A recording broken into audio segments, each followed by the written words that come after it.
کی ذات ببرکات پر کہ جن کے وسیلہ سے کریم خدا نے ہم سب کو پیدا فرمایا ہے، اور لاکھوں انگنت سلام ان ہستیوں پر جنہوں نے اپنا مال، اپنا جو ہے وہ سب کچھ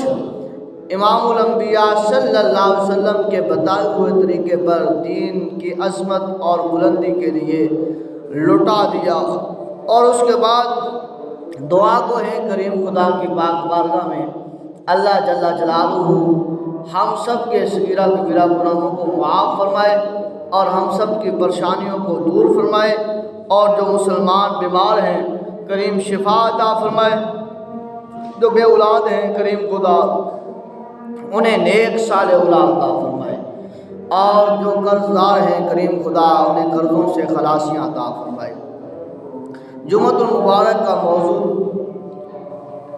وہ یہ ہے کہ حضرت علی شیر خدا کرم اللہ وجہ الکریم کی ولادت باسعادت کا تذکرہ،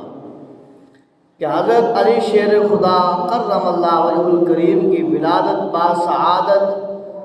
13 رجب المرجب حرم پاک بیت اللہ شریف میں ہوتی ہے، اور یہ حضرت علی شیر خدا کرم اللہ وجہ الکریم کا احساس ہے۔ جمعۃ المبارک کا موضوع یہی ہے کہ حضرت علی شیر خدا کی ولادت باسعادت کا تذکرہ کیا جائے، کہ حضرت علی شیر خدا کرم اللہ وجہ الکریم آپ کی شان اور عظمت کے حوالے سے اللہ نے قرآن پاک میں متعدد آیات کو نازل فرمایا ہے۔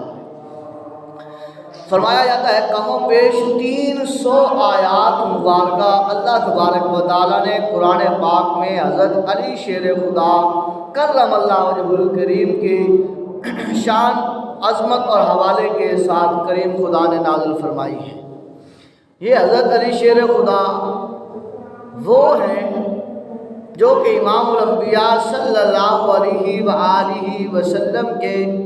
بھائی ہیں، جن کو اللہ کے پیارے محبوب صلی اللہ علیہ وسلم نے بھائی کا درجہ عطا فرمایا ہے۔ یہ حضرت علی شیر خدا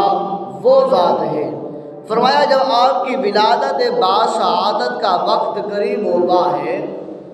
حضرت علی شیر خدا اپنی والدہ ماجدہ حضرت فاطمہ بنت اسد رضی اللہ تعالی عنہا کے بطن مبارک میں ہوتے ہیں۔ جب آپ اپنی والدہ ماجدہ حضرت فاطمہ بنت اسد رضی اللہ تعالی عنہا کے بطن مبارک میں آتے ہیں، جلوہ گری آپ کی ہوتی ہے، تو امام